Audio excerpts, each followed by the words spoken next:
A scream echoes beneath the silver moon. But who heard it first? Welcome to the Via File. I am your host, Victor Harlow. This community is growing fast. Drop a comment and tell me where you're listening from. Your messages always make these mysteries come alive. Now, let's begin. The Georgian front of Silvermere presented itself with an ease that had taken centuries to perfect. Long windows accepted the last of the afternoon light and gave it back in pale reflections, while a Palladian door admitted guests to a hall faintly scented with beeswax and the cool trace of ancient stone. The Persian runner, softened by many careful treads, led the eye towards an arrangement of white lilies in a blue and white vase, and beyond it to an oval window, through which the terrace and lawns lay waiting like a stage set before the curtain rises. The house maintained that particular interval between day and ceremony when service becomes precise and conversation grows tentative, when the clink of a champagne flute carries as clearly as a cough and the whisper of a maid's feet sounds like discretion itself. Inspector Roderick Allen arrived with Professor Marcus Hartley and removed his hat with the modest flourish of a man accustomed to varied social landscapes. He gave it to a footman who wore his livery with the solemnity of high office and looked about him with the practiced appreciation of one whose profession demanded the art of observing without appearing to notice at all. The transformation from aristocratic residence to educational institution had been accomplished with remarkable grace, the original architect's vision of classical proportion proving entirely suitable to its current purpose as a finishing school for young ladies of distinction. "She keeps it as a theatre," Hartley murmured, folding his gloves and glancing upward at a portrait of the college's founder, an austere lady unusually well accompanied by a small spaniel. Everything arranged to produce the proper feeling. "Ah, Miss Ashcroft approaches." She came with the swiftness of authority that never hastens. Miss Vivian Ashcroft was tall, a fraction above the ordinary in carriage as well as height, and dressed in dark silk the color of midnight water. The afternoon light favored the planes of her face and found no softness there, though it caught the silver in her meticulously arranged hair and the pearls at her throat that seemed to gleam with their own cold fire. "Professor Hartley," she said, inclining her head so that the pearls at her ears seemed to bow as well. "You bring us distinction this evening." Her gaze moved to Elaine with the calculating assessment of a general reviewing troops. "And the protection of impeccable taste, I trust." "Nothing so dramatic as protection," Elaine replied with gentle amusement. "Professor Hartley was kind enough to entice me with promises of poetry under the moon and the restorative qualities of Cotswold air." He observed how her smile belonged more to her mouth than to her eyes, noting the way other guests seemed to orbit around her presence like planets around a particularly commanding sun.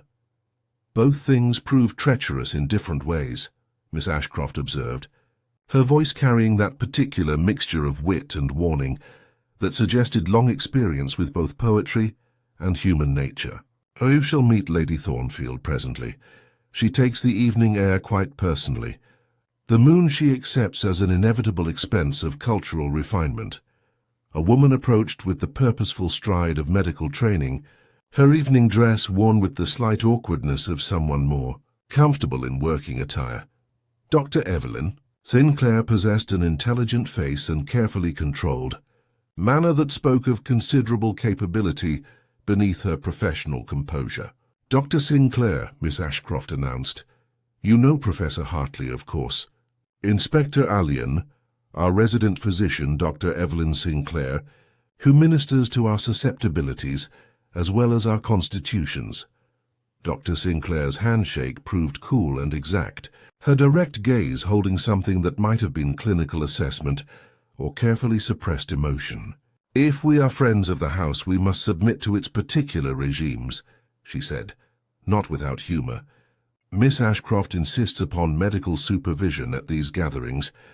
There are elderly patrons who refuse to acknowledge that champagne possesses fewer medicinal qualities than fresh air. and fresh air fewer curative properties than an unblemished reputation, Miss Ashcroft added, with that razor-sharp wit that could cut through the most polished conversation. As they moved toward the music room, Alan caught sight of Mr. Rupert Fairfax at the pianoforte, his fingers moving over the keys with the distracted air of one who rehearses, because to stop would mean confronting something more intractable than mere music. The young man rose with practiced charm, his bow almost too light-hearted to be entirely comfortable, and Alan noticed how the cuff of his immaculate evening jacket showed a frayed thread that spoke of careful maintenance rather than careless wealth. Lady Penelope, Thornfield's arrival transformed the atmosphere with the brightness of one who improves any gathering, simply by gracing it with her presence. She extended her hands to no one and everyone, her considerable bulk draped in purple velvet that proclaimed both expensive tailoring and absolute confidence in her social position. "Vivienne, you have exceeded yourself," she announced, accepting champagne with the gracious condescension of one born to command deference. The roses appear to be mourning in anticipation, so dramatically dark is that red.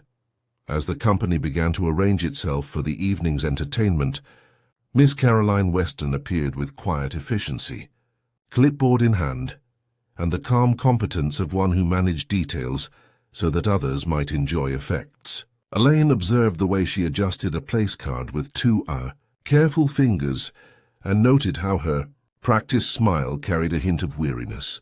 Beneath its professional warmth, the terrace, doors stood open to receive the gathering twilight, and beyond them the rose garden waited with its arches and paths like a stage set prepared for drama. From somewhere in the distance came the soft chime of a clock, marking the quarter hour, its sound taken up by the terrace's acoustics and rendered both judged and final. As Elaine accepted a champagne flute, he noticed how the cold crystal seemed to whisper against his palm, and when he set it down upon the linen-covered table, it left the faintest ring of moisture that would fade without comment. Beside his glass lay a single glove of grey kid, small enough to be fashionable and large enough to have been worn, its seam at the thumb showing evidence of recent careful repair. Alan regarded it for the brief moment it takes a mind to register that something is both utterly trivial and oddly disquieting. Then a breath of air carrying not the expected fragrance of roses, but something more astringent, a green, medicinal note, came and went like a door opening and closing somewhere deep within the house. The moon, punctual as a well-trained servant, began its ascent above the ancient oaks, casting silver light across the assembled company. The evening's program would commence shortly, with Miss Ashcroft herself scheduled to deliver the closing recitation beneath that ethereal glow. Yet as Elaine stood observing the careful arrangements and listening to the murmur of cultured conversation, he found himself aware that someone somewhere had already begun to arrange the evening toward a conclusion that appeared nowhere on the printed program. The lawn had acquired that particular luminescence which belongs to grass beneath a full moon, each blade touched with silver and rendered somehow more significant than daylight would allow. Chairs arranged in a gentle crescent faced the rose garden's shadowed arches, their pale backs suggesting a chorus awaiting its entrance cue. Between the terrace and the garden's first bower, Chinese lanterns cast pools of amber light that deferred gracefully to the moon's superior authority, while a linen-covered table bore crystal flutes that caught and multiplied. Whatever radiance offered itself in prismatic whispers, Miss Ashcroft took her, positioned near the garden's entrance, with the assured economy of one accustomed to commanding attention through presence rather than gesture. Her midnight blue silk seemed to absorb the surrounding darkness, while her pearls transformed the lunar glow into something approaching theatrical magic. "Ladies and gentlemen," she began, her voice carrying the trained projection of authority that never needed to raise itself above conversational tones, "we gather beneath the witness of that most reliable of audiences, the moon herself, who has observed human folly and beauty with equal patience through countless generations, Alan settled into his chair with the quiet attention of one whose profession had taught him to observe performance from multiple angles simultaneously.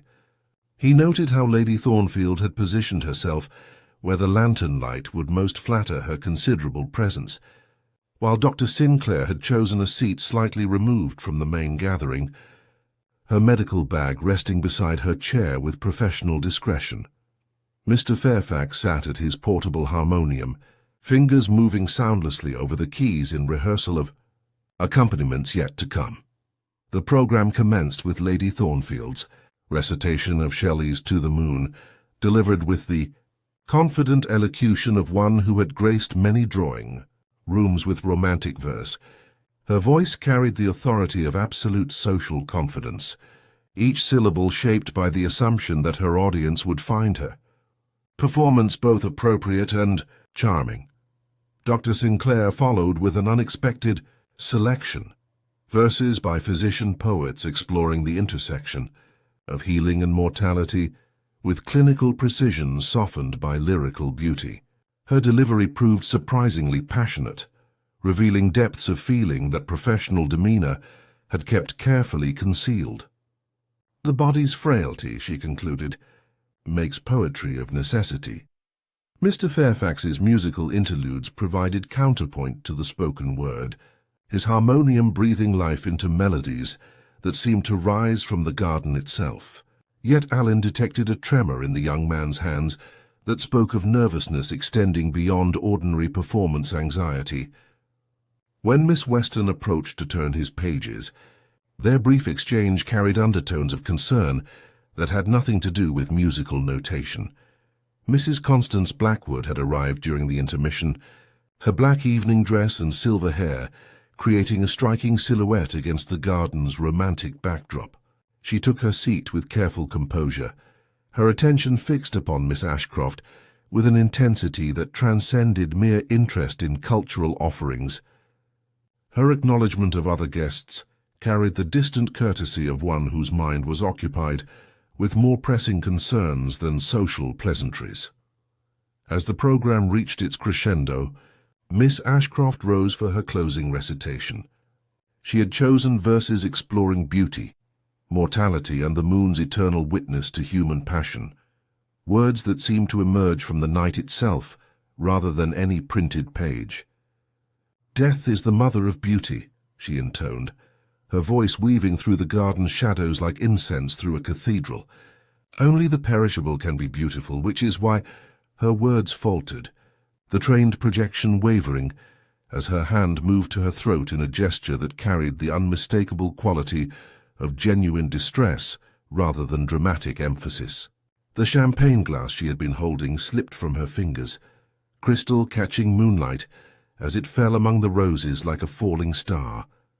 She swayed with unexpected grace, then collapsed among the flower beds with a sound like silk settling into silence.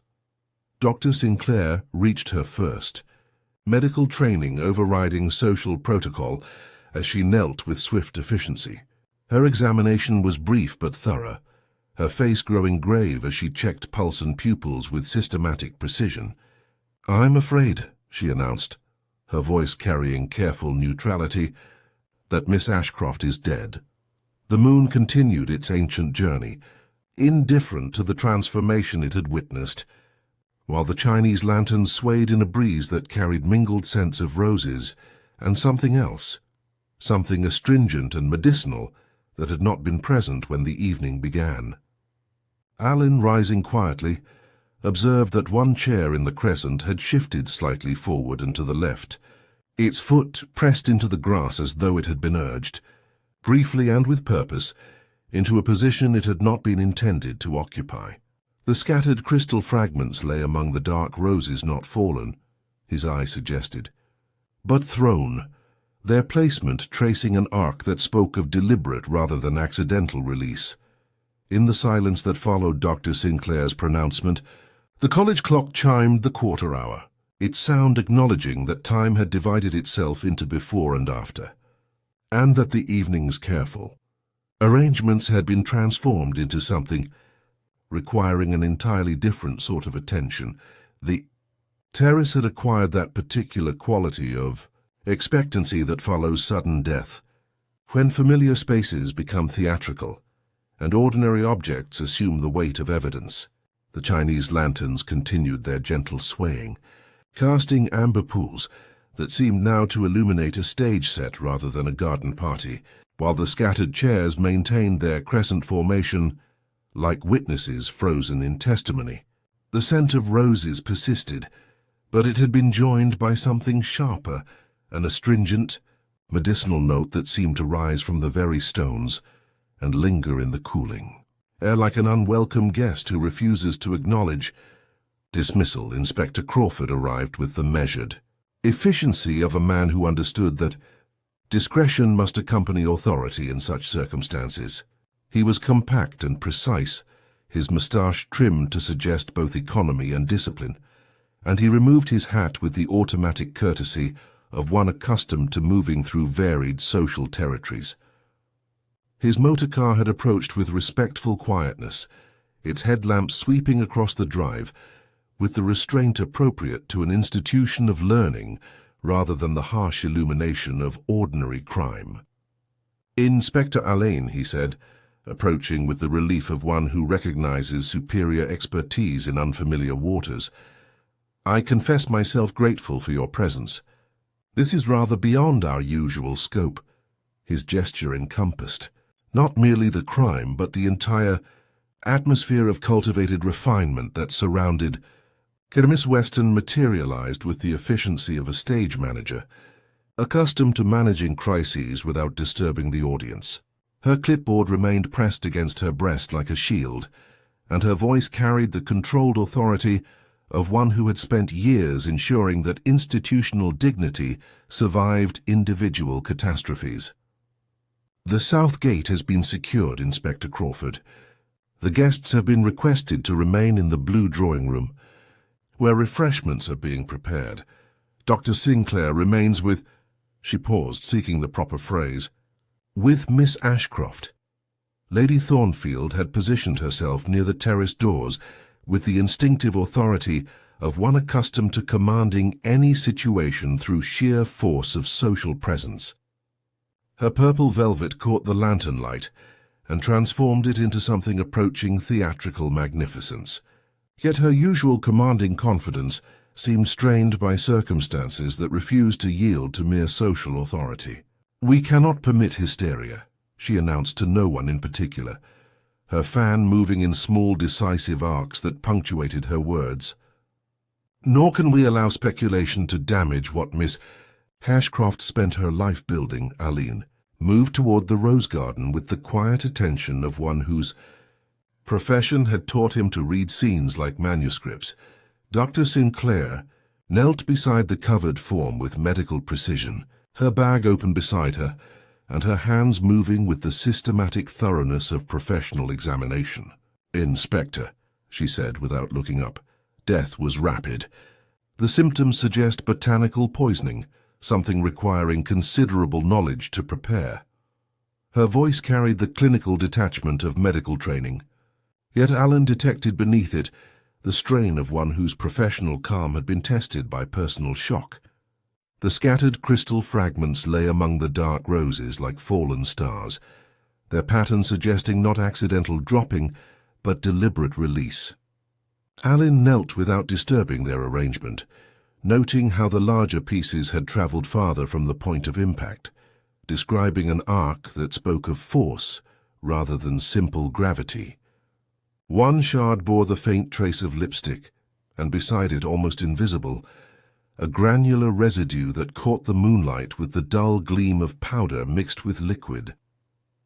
The champagne glass had not merely fallen, it had been thrown, perhaps in a final gesture of recognition or defiance.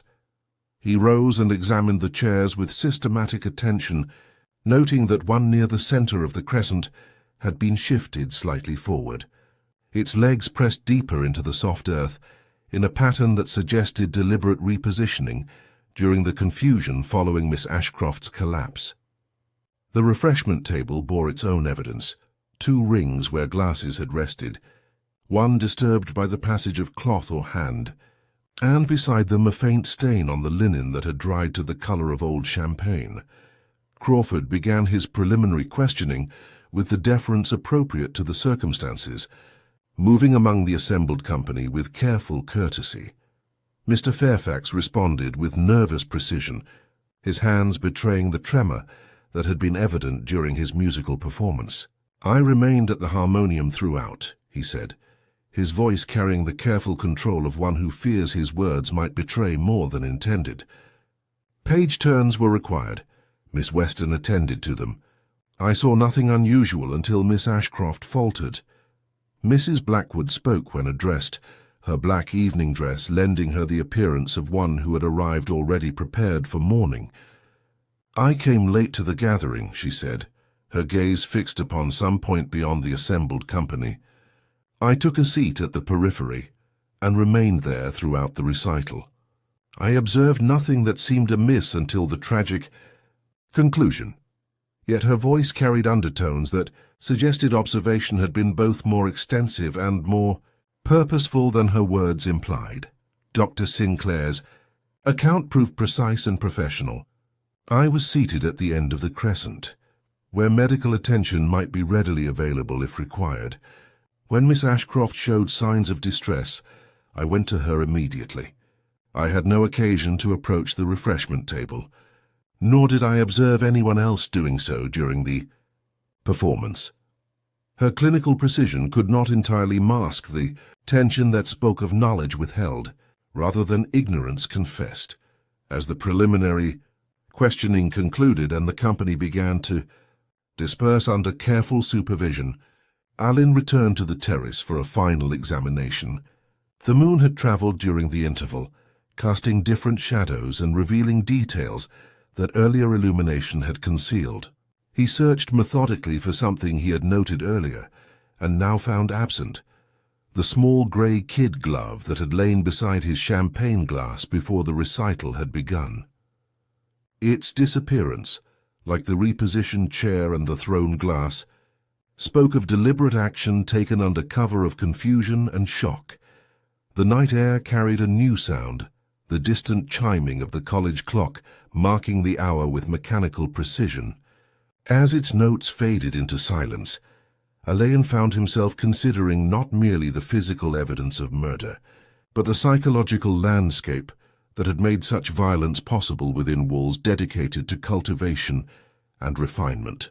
The missing glove, small as it was, had become a question that demanded an answer, and in that question lay the first thread of a web that promised to be both more complex and more personal than the elegant setting might suggest. Miss Ashcroft's study possessed that particular quality of ordered authority that belongs to rooms where power has been exercised with systematic precision. The morning light, filtered through tall windows overlooking the rose garden, fell across mahogany surfaces that gleamed with the patina of careful maintenance, while leather-bound volumes lined the walls in perfect symmetry, their gold-lettered spines suggesting both erudition and the weight of accumulated knowledge. A coal fire whispered in the grate, its warmth barely touching the room's essential coolness, and the air carried the mingled scents of lavender, old leather, and something more astringent, the dry, metallic tang of secrets carefully preserved between paper and vellum. Alan moved through this sanctum with the quiet attention of one whose profession had taught him to read character through the arrangement of personal effects. The desk, a magnificent Georgian piece, presented its surface like a general's battle map, every paper positioned with deliberate precision, every object chosen to project an image of unassailable competence. Miss Weston unlocked the drawers with hands that trembled slightly, despite her professional composure, her keys producing small metallic protests that seemed amplified in the studious silence. "Miss Ashcroft kept meticulous records," she said, her voice carrying the careful neutrality of one who had learned to navigate between loyalty and truth. She believed that understanding people required documentation of their vulnerabilities, The revealed papers disclosed a system of extraordinary sophistication and chilling thoroughness. Index cards, filed with library precision, bore names and annotations that transformed human frailty into strategic advantage. Lady Thornfield's generous patronage, Helene discovered, had been secured through delicate references to her late husband's financial irregularities, information that transformed charitable giving into something approaching tribute. Dr. Sinclair's appointment followed her dismissal from a London hospital under circumstances that Miss Ashcroft had documented with clinical precision, creating bonds of professional dependence that extended far beyond ordinary employment. Mr. Fairfax's gambling debts were recorded with unsympathetic accuracy, each sum noted alongside observations about his increasing desperation and diminishing options. Professor Hartley, joining them as the examination continued, observed the files with the distaste of one whose scholarly principles had been offended by such systematic exploitation. "She collected people's secrets like specimens," he said, his voice carrying quiet revulsion. "Each file represents not merely information, but leverage, the capacity to ensure cooperation through the threat of exposure."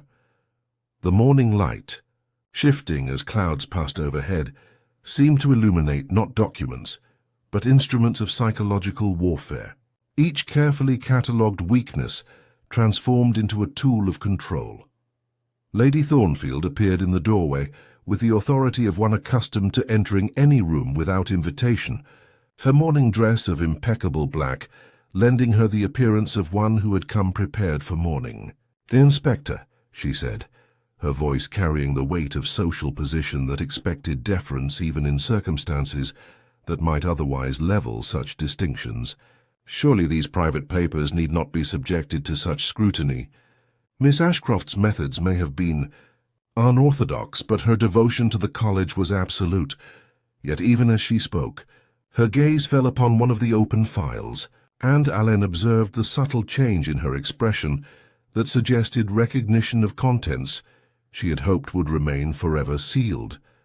The financial records proved particularly illuminating, revealing discrepancies in the scholarship fund that suggested systematic diversion of funds intended for deserving students. The amounts were not large by institutional standards, but their accumulation over several years represented a substantial sum that had disappeared into accounts bearing no obvious connection to educational purposes. Miss Weston's signature appeared on many of the relevant documents, yet her distress upon seeing them seemed genuine rather than theatrical. "I signed what Miss Ashcroft presented to me," she said, her professional competence cracking, to reveal the bewilderment of one who had discovered herself implicated in deceptions she had not consciously committed. Dr. Sinclair's file occupied a separate drawer and revealed her involvement in treating students for conditions that had never appeared in official college health reports.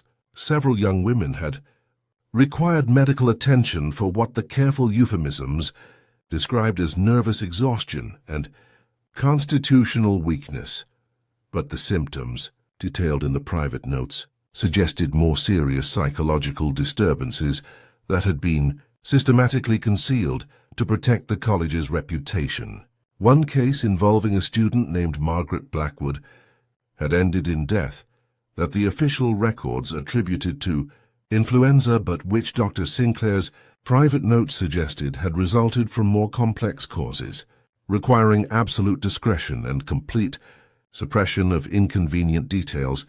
When Dr. Sinclair herself appeared at Crawford's summons, her medical bag in hand and her professional composure fully reinstated, she spoke of Miss Ashcroft with a mixture of respect for her intellect and a guarded reserve that hinted at deeper currents. "Miss Ashcroft was my headmistress long before I became the college's physician," she stated, her hands clasped before her with clinical precision. "She expected excellence always, and she remembered everything. Every triumph, every misstep. The pause before misstep was almost imperceptible, yet it spoke volumes of a past shaped by the victim's exacting standards and unforgiving memory. The revelation of the Margaret Blackwood tragedy cast new light upon Mrs. Blackwood's presence at the evening's gathering and her intense attention to Miss Ashcroft during the fatal recitation. Alan found himself considering the psychological weight that such knowledge must have carried, the burden of complicity in covering up circumstances that had cost a young woman her life. The medical profession's oath to do no harm acquired particular poignancy when viewed against the systematic suppression of information that might have prevented similar tragedies. As the examination of the files continued, the true extent of Miss Ashcroft's web became apparent. Each member of the college community had been catalogued, assessed, and, where necessary, compromised. The scholarship fund irregularities provided not merely financial motive, but the means to ensure silence from those who might otherwise have spoken against the headmistress's methods. The system was both elegant and ruthless, transforming an educational institution into something approaching a private intelligence service, where knowledge was power and power was exercised without mercy. Miss Weston, her devotion to the institution now strained by these revelations, spoke with quiet desperation. "She said it was all for Silvermere," she whispered, her voice barely audible above the fire's gentle murmur, "that sometimes one must compromise individual interests for the greater good of the college." I believed her. I wanted to believe her. Her words carried the weight of years spent in willing blindness, professional loyalty corrupted into something approaching complicity. The silence that followed carried the weight of unspoken accusations and carefully guarded truths. In that silence, the ticking of the mantel clock seemed to measure not merely time, but the accumulation of compromises and concealments that had made murder seem, to someone, the only available solution to an intolerable situation. As Alan prepared to close the investigation of Miss Ashcroft's private domain, his attention was caught by something small and grey tucked behind the clock's base, a single glove of kid leather, fine as parchment, the seam at the thumb neatly mended with tiny, careful stitches. He lifted it with the delicacy of one handling crucial evidence, noting how it seemed to carry a faint, unfamiliar scent, neither lavender nor roses, but something greener, more astringent, that spoke of botanical knowledge and careful preparation. The glove lay in his palm like a question demanding an answer, its presence in Miss Ashcroft's study both inexplicable and somehow inevitable. As he placed it carefully in his evidence case, Alan reflected that in a case built upon secrets and systematic deception, the smallest objects often carried the greatest significance, and that the truth, when it finally emerged, might prove as carefully crafted as the lies that had preceded it. The herb garden lay within its ancient walls, like a manuscript of botanical knowledge, each bed inscribed with the careful scholarship of generations. The morning frost had touched the sage leaves with silver and left the lavender stems brittle as parchment, while the medicinal borders exhaled their astringent perfumes into air that carried the promise of winter's approach. A small potting shed stood sentinel at the garden's heart, its weathered door bearing a brass nameplate that read, S. Hawes, head gardener, and from within came the steady rhythm of work that acknowledged neither seasons nor circumstances. In its devotion to the soil's demands, Mr. Hawes emerged with the unhurried dignity of one whose authority over growing things had been earned through decades of patient observation. His hands, though scrubbed for the morning's formalities, retained the honest stains of his calling, and his eyes held that particular clarity that comes from understanding both the healing and destroying properties of the natural world. "You'll be wanting to see the poison garden, Inspector," he said without preamble, leading Alan along paths that wound between beds of increasing botanical sophistication. They paused before a border where purple-hooded flowers lifted their elegant heads with deceptive innocence, their beauty belying the deadly alkaloids that coursed through every leaf and petal. Monkshood, Hawes observed, indicating the plant with the respect due to a dangerous colleague. Aconitum napellus, if you prefer the Latin. Pretty as a prayer book and twice as final if misused. The bed bore Miss Ashcroft's own label, written in her precise hand, and a discreet wire barrier that suggested institutional awareness of the plant's lethal potential. The headmistress took particular interest in the medicinal specimens, Hawes continued, his voice carrying the careful neutrality of one who had learned not to question the enthusiasms of his superiors. She had a key to the preparation shed, same as myself. Said it was for educational purposes. The shed's interior revealed the systematic organization that characterized all of Miss Ashcroft's domains.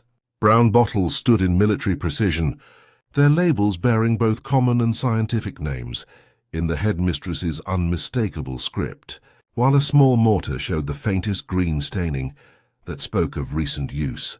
Alan examined the grey kid glove he had discovered in Miss Ashcroft's study, noting how it seemed to carry that same astringent note that had haunted the previous evening's gathering. The connection between botanical knowledge and human malice was becoming increasingly clear. Mrs. Constance Blackwood received them in the morning room with the composed dignity of one who had anticipated this conversation for years rather than hours. Her black dress transformed her into a figure of perpetual mourning, while her silver hair caught the autumn light and seemed to frame a face that had learned to carry unbearable knowledge with aristocratic restraint. "You wish to speak of Margaret," she said, her voice holding the careful control of one who had rehearsed these words in countless sleepless hours. "I have been expecting this inquiry since the moment Miss Ashcroft drew her final breath." The story emerged with the terrible inevitability of tragedy, long suppressed but never forgotten. Margaret Blackwood had been 17 when she arrived at Silvermere, a sensitive girl whose academic brilliance had been overshadowed by a constitution that proved unequal to the college's particular brand of character formation. Miss Ashcroft's methods, disguised as educational discipline, had systematically broken down the girl's resistance through isolation, restricted nutrition, and medical treatments that owed more to institutional convenience than therapeutic wisdom. When Margaret had finally succumbed to influenza, her weakened state had made recovery impossible, yet the official record spoke only of tragic illness rather than systematic neglect. Dr. Sinclair appeared as if summoned by the weight of guilty conscience, her medical bag clutched like a talisman against the accusations that hung unspoken in the morning air. "I was young," she said, her professional composure cracking to reveal the woman who had compromised her oath for the sake of institutional reputation. "Miss Ashcroft convinced me that Margaret's difficulties were theatrical, that firmness was required to prevent similar outbreaks among the other students. I signed the death certificate as influenza. I have regretted that signature every day since. The revelation cast new light upon the previous evening's events, transforming what might have been simple murder into something approaching justice in the minds of those who had carried the weight of suppressed truth."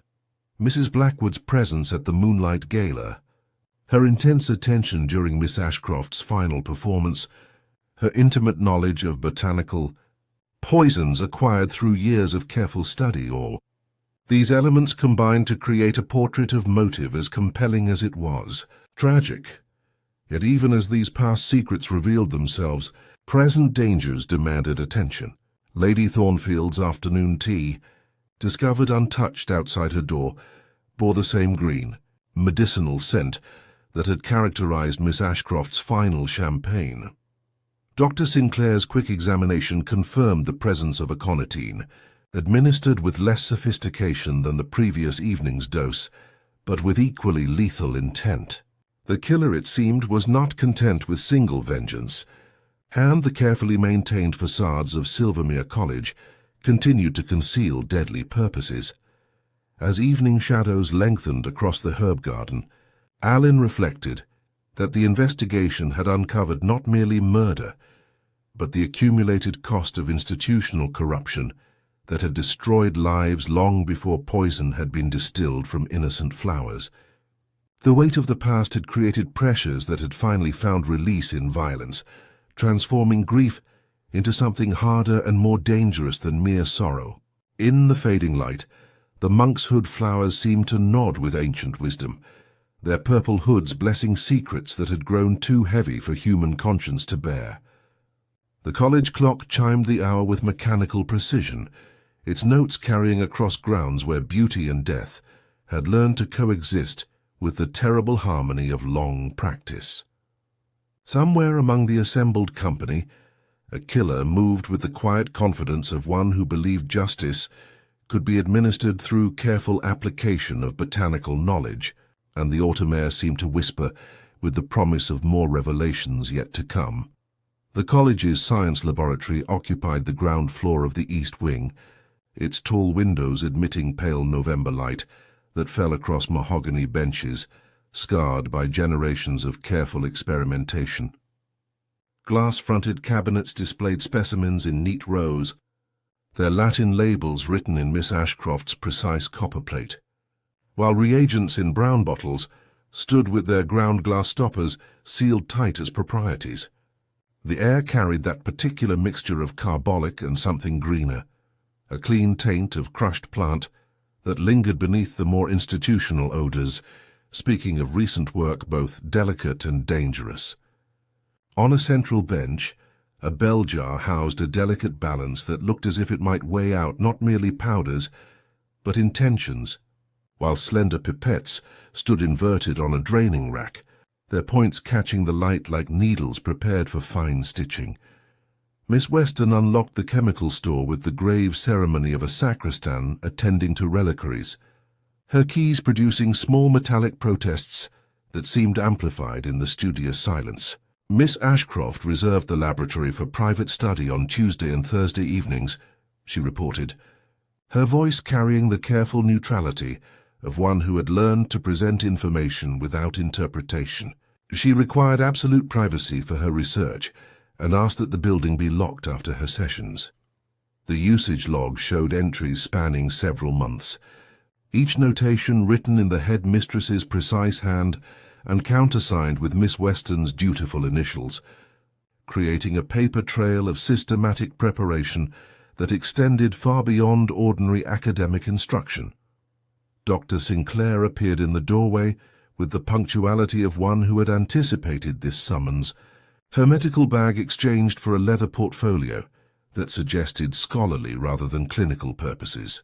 Her face bore the composed expression of professional competence, yet Alan observed the slight tremor in her hands that spoke of nervous strain carefully controlled.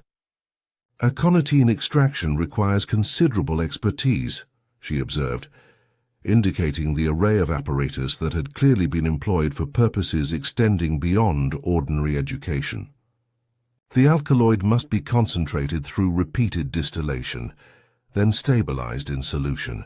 The process demands both botanical knowledge and chemical precision. She lifted a small retort that bore the faintest green staining around its neck, holding it to the light with the careful attention of one examining evidence rather than equipment. Alan's systematic examination revealed traces of recent activity. That spoke of work, conducted with scientific precision and deadly purpose. A microscope bore slides showing plant tissue in various stages of cellular breakdown, while a balance displayed residual powder that suggested careful measurement of quantities too small for casual observation. Most significantly, a distillation apparatus showed characteristic staining that indicated repeated use for extracting concentrated essences from organic material. In the sink, caught just by the rim where water swirled, lay a translucent fleck no larger than a seed. With his forceps, Alan lifted it to the light, noting its dull pearl sheen softened at one edge. "Gelatin?" Dr. Sinclair said quietly, her professional detachment wavering slightly. "Pharmacies employ it to make capsules. In liquid it dissolves almost at once, the implications crystallized with terrible clarity. A capsule would ride innocently upon champagne and then disappear, leaving only its contents to speak for it. The sophisticated delivery method indicated not spontaneous violence, but careful premeditation by someone with intimate knowledge of both pharmaceutical techniques and the victim's habits. The precision required for such work narrowed the field of possible suspects to those with advanced scientific training or extensive practical experience with plant chemistry. Professor Hartley, joining them with scholarly fascination tempered by human revulsion, examined the residual traces with expert attention. The concentration achieved would have been lethal within minutes, he observed, his voice carrying the weight of scientific certainty. Yet the bitter taste would have been largely masked by champagne, and the initial effects might have been mistaken for dramatic emphasis during a poetic performance. The timing was calculated with remarkable precision. The entire arrangement spoke of someone who understood not merely the technical aspects of poison preparation, but the psychological nuances of the victim's character and the social dynamics of the evening's gathering. The discovery of a second set of keys, hidden behind a reference volume of botanical toxicology and wrapped in tissue paper, added another layer of complexity to the investigation.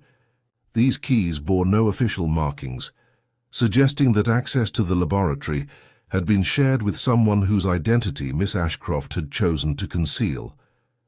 The hiding place itself, behind a work detailing the preparation and effects of plant poisons, seemed almost theatrical in its symbolic appropriateness, reflecting the headmistress's taste for dramatic irony, even in her most secretive arrangements.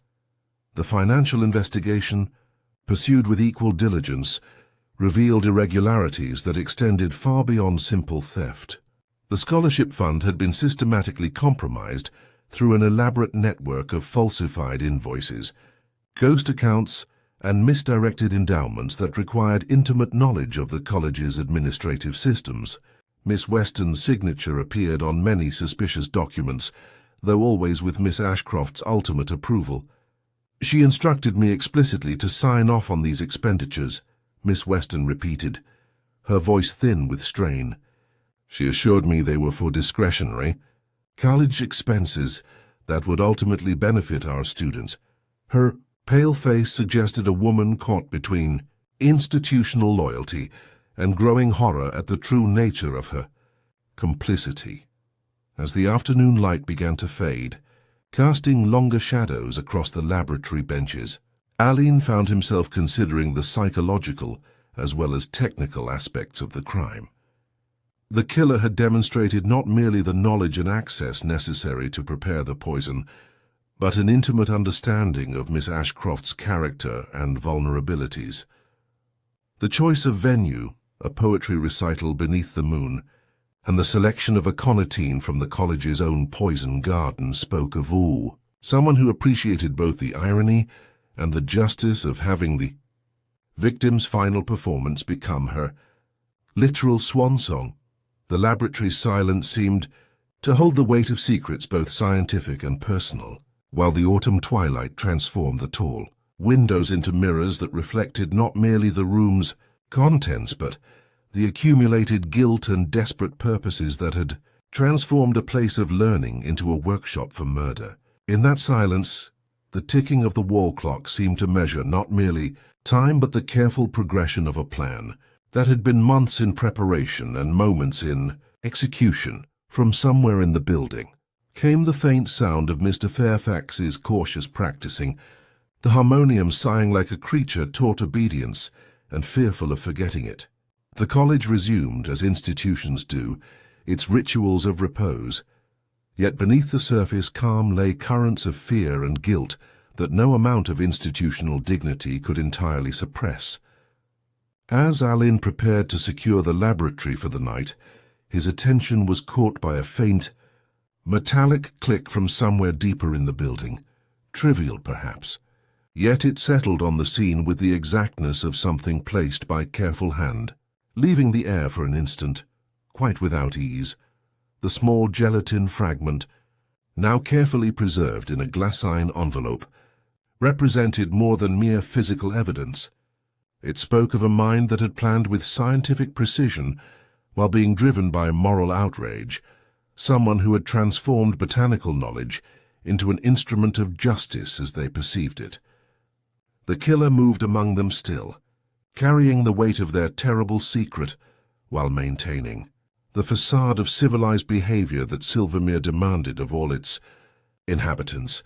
The music room retained that particular hush which belongs to spaces where performance has been interrupted by circumstances beyond artistic control, its silence carrying the weight of melodies unplayed and harmonies left unresolved. The afternoon light, filtered through tall windows that overlooked the rose garden, fell across the grand piano's polished surface and the modest bulk of the college harmonium, whose stops remained extended in testimony to Mr. Fairfax's nervous preparations for an evening that had concluded so differently than anyone could have anticipated. The air held the mingled scents of beeswax and old velvet, touched here and there by the astringent note that seemed to have permeated the very stones of Silvermere since the previous evening's tragedy.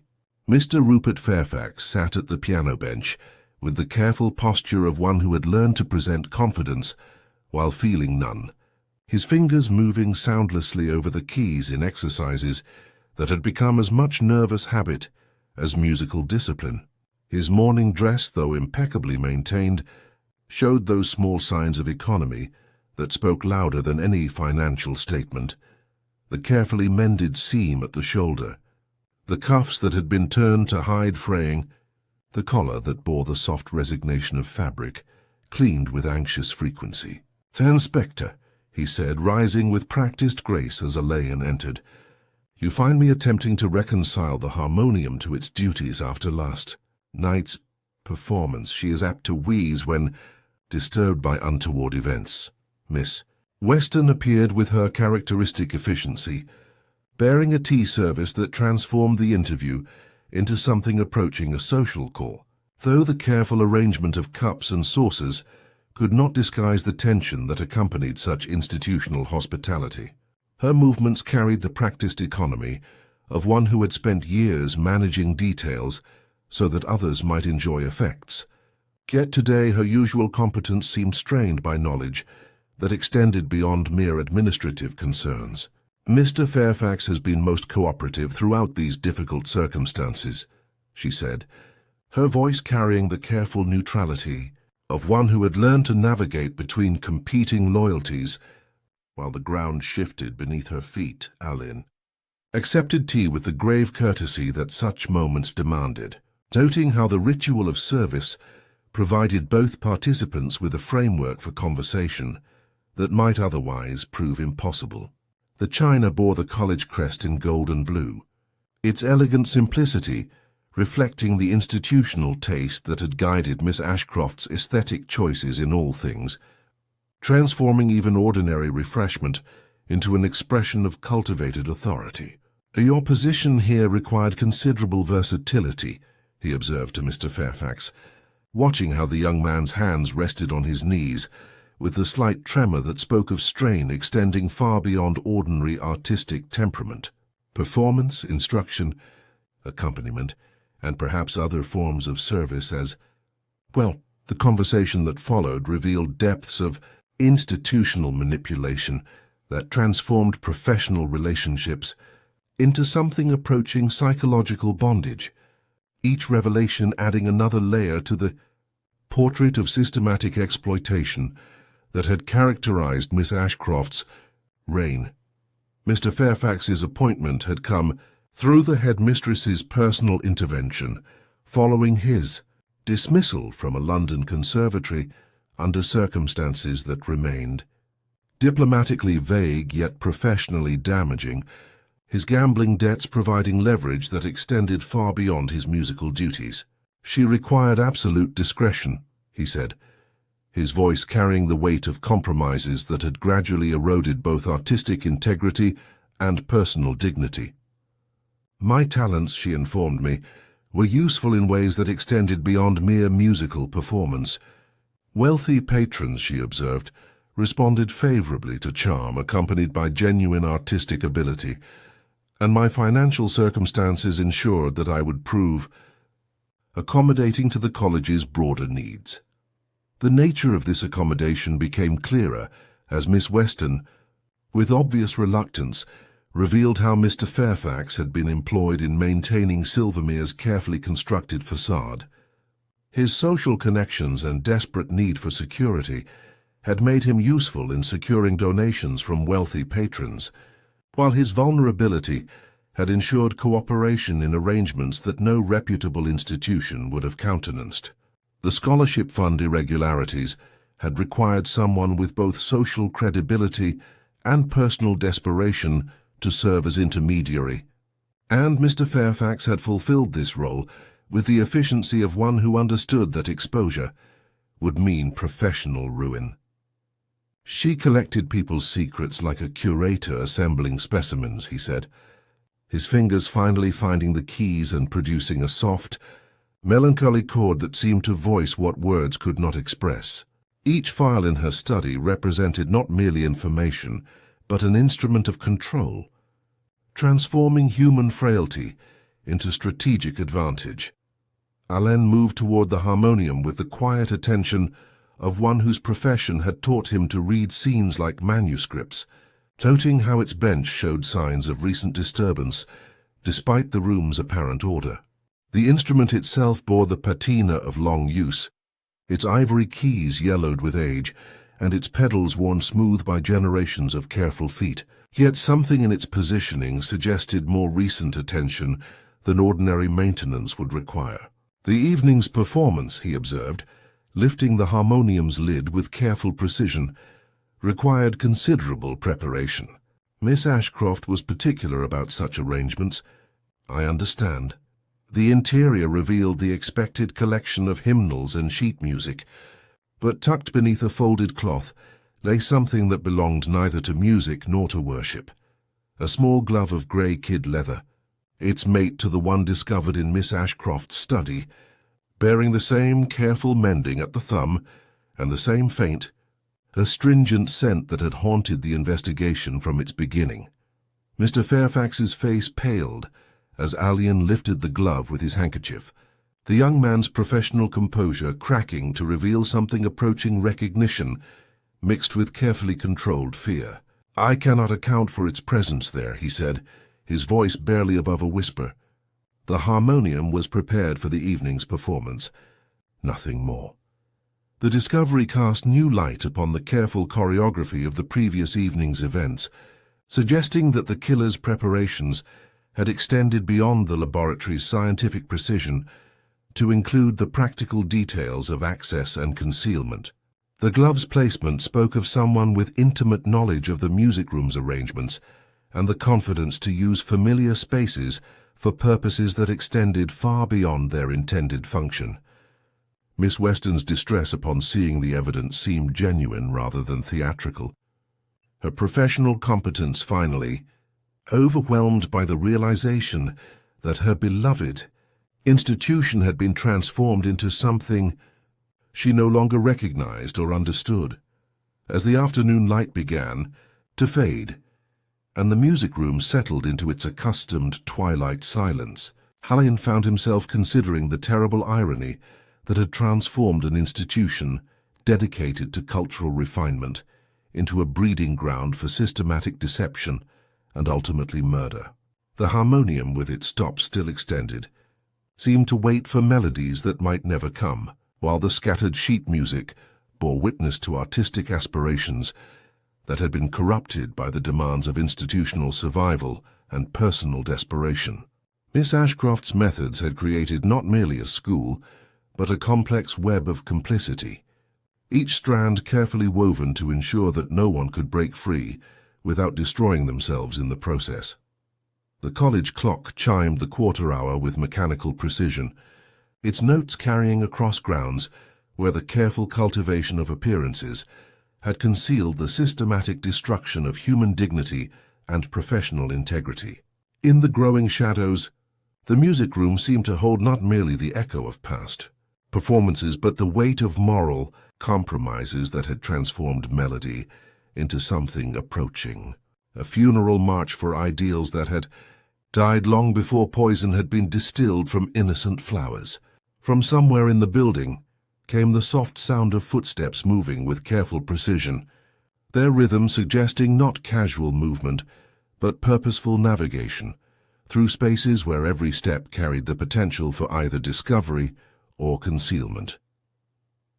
The grey kid glove, now carefully preserved as evidence, represented more than mere physical proof of the killer's presence. It spoke of someone who had moved through Silvermere's refined spaces with the confidence of belonging, someone whose access to both the laboratory's scientific resources and the music room's intimate arrangements suggested a position of trust that had been systematically betrayed. As Allen prepared to continue his investigation, he reflected that the truth, when it finally emerged, would prove as carefully orchestrated as any musical performance, with each revelation timed to maximum effect and every silence pregnant with meaning that extended far beyond the notes that were actually played. The blue drawing room received them with a cool propriety that did not preclude ceremony, its tall windows draped in burgundy velvet, admitting the pale November light that fell across Persian carpets, worn smooth by generations of polite conversation. Portraits of distinguished alumni gazed down from gilded frames, with painted eyes that seemed to anticipate revelations they had witnessed but never acknowledged, while a coal fire whispered in the marble grate with warmth that barely touched the room's essential coolness. The air carried that mingled scent of beeswax and old leather, touched now by something more astringent, the dry, metallic tang of secrets about to be unveiled after long concealment. Inspector Allen positioned himself near the central table, where a tea service had been arranged with institutional precision, its thin porcelain cups standing like sentinels awaiting orders that might never come. He rested his fingertips lightly upon the linen cloth, as a conductor might touch a score before beginning the work, and surveyed the assembled company with the quiet authority of one whose profession had taught him to command attention without demanding it. Lady Thornfield had arranged herself upon the largest settee with the dignity of one presiding over a committee mandated by history, while Dr. Sinclair stood near the mantelpiece, her hands folded with medical precision that could not entirely conceal their slight tremor. Miss Weston hovered near the door with clipboard abandoned in favor of a handkerchief twisted between nervous fingers, and Mr. Fairfax sat at the piano bench despite the instrument being closed, his hands moving soundlessly over his knees in exercises that had become more nervous habit than musical discipline. "Ladies and gentlemen," Allen began, his voice carrying the measured cadence of one who understood that truth, like good theatre, required careful pacing and precise timing. "We have come to a point at which it is proper that the sequence of events be set in some order. Miss Ashcroft's death was accomplished through the administration of aconitine, a sophisticated botanical poison requiring both extensive knowledge and considerable preparation." He lifted a small evidence envelope containing a translucent fragment no larger than a seed. The method of delivery was equally sophisticated, a gelatin capsule designed to dissolve in champagne, releasing its contents without immediate detection while the victim continued her performance. The revelation of the laboratory evidence followed with systematic precision. The stained retorts, the balance showing residual powder, the distillation apparatus that spoke of work conducted with scientific accuracy and deadly purpose. Dr. Sinclair's face had grown increasingly pale as the reconstruction proceeded, her professional composure finally showing cracks that revealed the strain of years spent carrying unbearable knowledge. "The poison garden provided the raw material," Allen continued, producing the grey kid gloves with careful ceremony. "While these gloves prevented contamination during preparation and administration. Their discovery in both Miss Ashcroft's study and the music rooms, harmonium reveals the killer's movements and confirms their intimate knowledge of the college's spaces and routines, the psychological Analysis proved as crucial as the physical evidence, revealing how the systematic corruption of educational ideals had created pressures that ultimately demanded release through violence. The Margaret Blackwood tragedy emerged as the catalyst that had transformed professional compromise into personal mission, while the scholarship fund irregularities provided both additional motive and the means to ensure silence from potential witnesses. The killer was driven not merely by personal grievance, Ellen observed, his gaze settling with quiet certainty upon Dr. Sinclair, but by moral outrage at the systematic abuse of trust that had characterized Miss Ashcroft's administration. Dr. Sinclair met his gaze with the directness of one who had finally been relieved of an unbearable burden, her medical training evident in the controlled precision with which she straightened her shoulders and clasped her hands before her. "I killed Vivian Ashcroft," she said, her voice carrying the trained authority of professional confession, even as she acknowledged guilt that extended far beyond the previous evening's events. "I prepared the aconitine in the laboratory she had provided for my use, administered it during the poetry recital when attention was focused upon performance rather than audience, and watched as she received what I believed to be justice long overdue." Her confession revealed not merely the technical details of murder, but the psychological journey that had transformed a healer into an instrument of retribution, her years of medical service corrupted by complicity in covering up circumstances that had cost Margaret Blackwood her life and enabled further institutional abuse. "I could no longer bear the weight of silence," she continued, her voice steady despite the magnitude of her admission. "Miss Ashcroft's methods had corrupted everything they touched, transforming education into exploitation and professional duty into personal bondage. Margaret's death was only the beginning. There would have been others." The room's silence following her words carried the weight of institutional collapse and personal tragedy, while the fire continued its gentle murmur in the marble grate, indifferent to human passion and pain. As Inspector Crawford moved to make the necessary arrangements, Alan found himself reflecting that the truth, when it finally emerged, had proved as carefully crafted as the lies that had preceded it, each revelation timed to maximum effect, and every silence pregnant with meaning that extended far beyond the words that were actually spoken. Outside the tall windows, the November afternoon settled into grey twilight that seemed to acknowledge the ending of more than merely another day, while within the drawing room, the portraits of distinguished alumnae gazed down with painted eyes that had finally witnessed justice served beneath their ancient, imperturbable watch.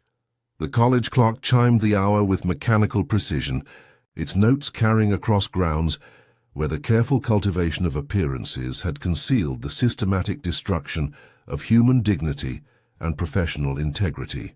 In that measured sound lay both ending and beginning, the conclusion of one woman's reign of psychological terror and the first notes of whatever melody might emerge from the ruins of carefully maintained deception. The morning light entered, Silvermere with a quality of absolution that seemed to acknowledge both ending and beginning, its pale radiance transforming familiar spaces into something approaching sanctuary after the night's terrible revelations. The hall retained its Georgian dignity, yet the air carried a different weight.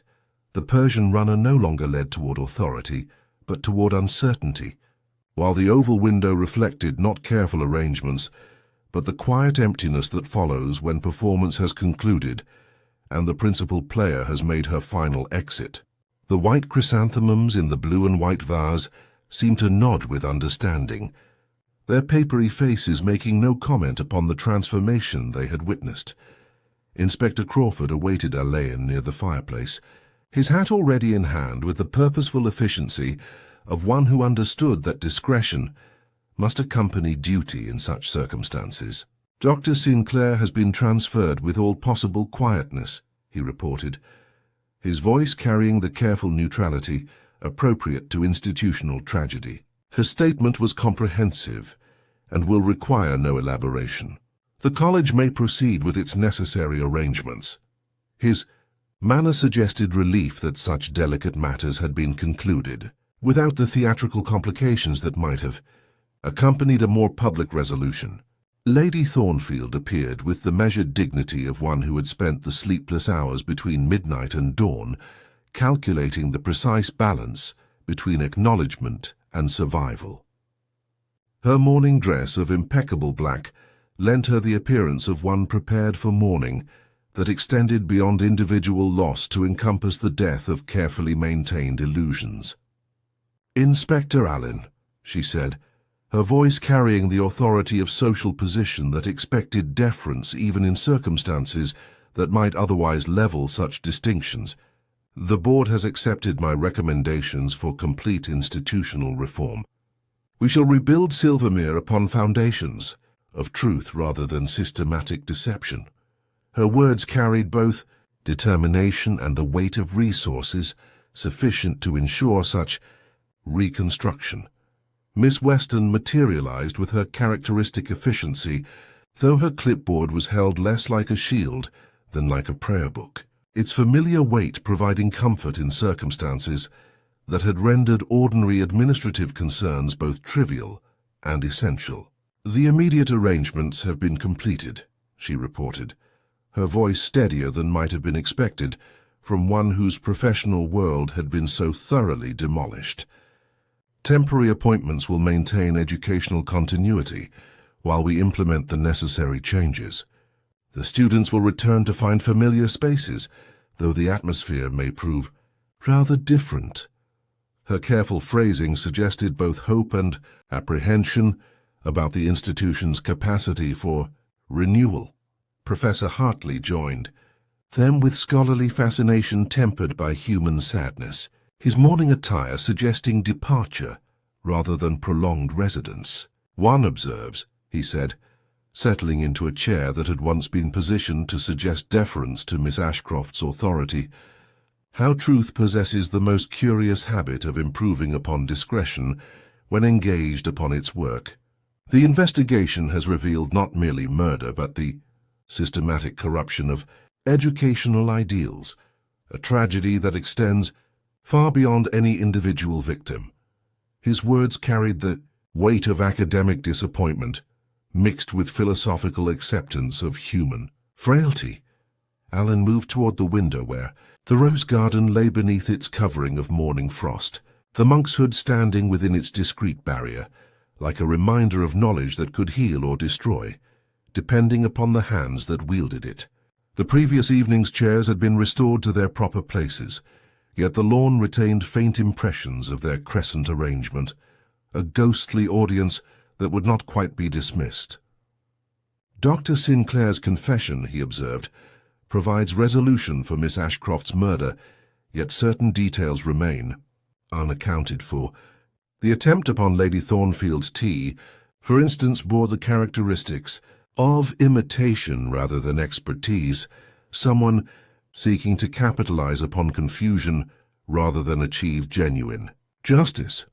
The silence that followed carried implications that extended beyond the immediate investigation, suggesting currents of resentment and opportunity that might require further attention. Lady Thornfield's expression remained composed, yet Allen detected the slight tightening around her eyes that spoke of knowledge carefully withheld. "Institutions such as Silvermere," she said finally, "attract both devotion and envy in equal measure.